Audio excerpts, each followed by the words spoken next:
Ako nga pala si Red, pagguhit ng aking hilig at mahal ko ito. Dito gumagaan ang aking pakiramdam sa tuwing nagkakaroon ako ng masamang araw. Kaya't uupo na lang ako at guguhit sa isang papel. Isang araw, habang ako'y nagmamaneho sa aking bisikleta pa uwi galing sa paaralan, bigla akong natumba sa kalsada at napadako aking tingin kay Renz na nanggigigil. Habang papalapit sa akin at hinablot ang aking damit habang nakangiti. Oy Red! Naaamoy ko ang kanyang hininga na amoy isda. Ah, Vince! Kinakabahang ngumiti. Tinulak niya ako ng bahagya. Alam mo bang muntikan mo na akong sagasaan sa iyong bisikleta? Habang ito'y nakahawak sa kanyang damit at nakatingin ng masama, humingi agad ako ng paumanin sa kanya. Ngunit parang hindi pa siya kumbinsido. Kaya't kinuha niya aking bisikleta at itinapon ito sa gitna ng daan. Mga ilang segundo lamang ay may paparating na truck at wala akong magawa kundi titigan lamang ito habang dinadaanan na ng truck. Kaya't nagmamadali akong umuwi at agad pumasok sa aking kwarto at nagkulong. Umupo ako sa aking upuan at inilapag aking ulo sa lamesa. At may napansin akong isang ballpen na hindi pamilyar sa akin.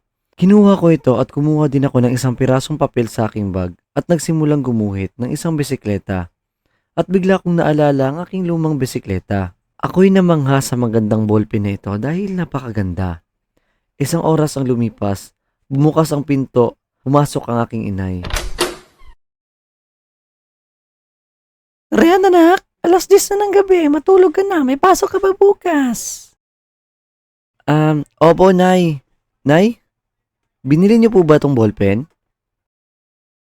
Ngumiti lamang siya at tumango. Habang papaalis sa aking kwarto si inay, nagpasalamat ako at nagtungo sa aking higaan at mabilis na natulog. Kinabukasan, nagising akong late. Hala naku, late na ako. Napatalon ako sa aking higaan at nagmamadaling nag-ayos para makapunta na sa paaralan. At nagmamadaling umalis ng bahay ngunit ako ay napahinto at nabigla. Mayroong dilaw na bisikleta na nakaparada sa labas at katulad ito ng dati kong bisikleta. At naalala kong late na nga pala ako kaya't hinila ko at umangkas na ako at hinilisan ko ang pagpadyak para makarating ako sa paaralan. Ilang minuto ang nakalipas, nakarating din ako kaya't nagmamadali akong pumunta sa aking silid-aralan at bumagsak sa aking kinauupuan na nakangiti. Biglang lumapit ng kaibigan kong si Rod. Red! Hulaan mo ang nalaman ko ngayong umaga. Habang siya'y nakangiti. Ha? Ano?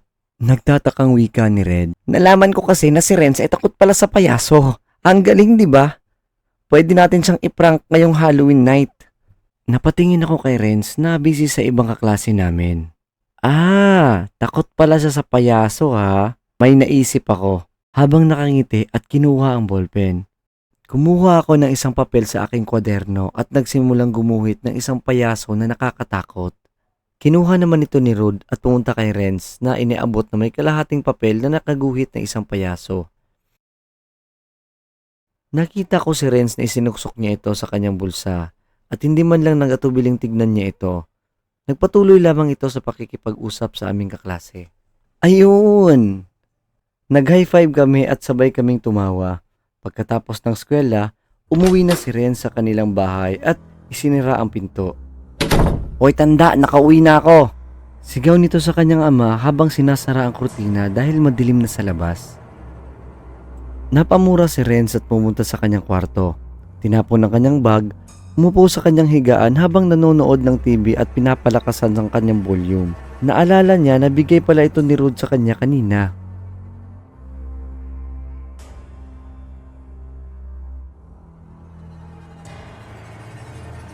Talagang mapapatay ko talaga yung mga mokong na yon kung puro to kalokohan.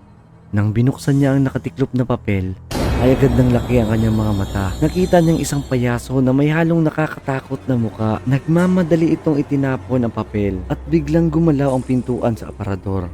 Hinaan niya ang volume ng kanyang TV at tinignan niya ang pintuan na gumagalaw-galaw. Baka lintik na pusa na naman to. Habang pinapakalma ang kanyang sarili.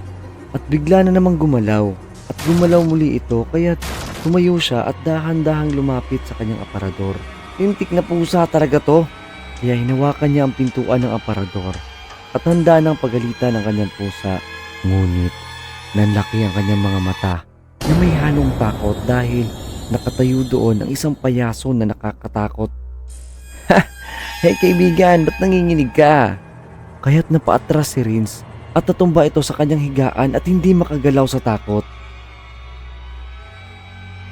Oh, umalis ka rito!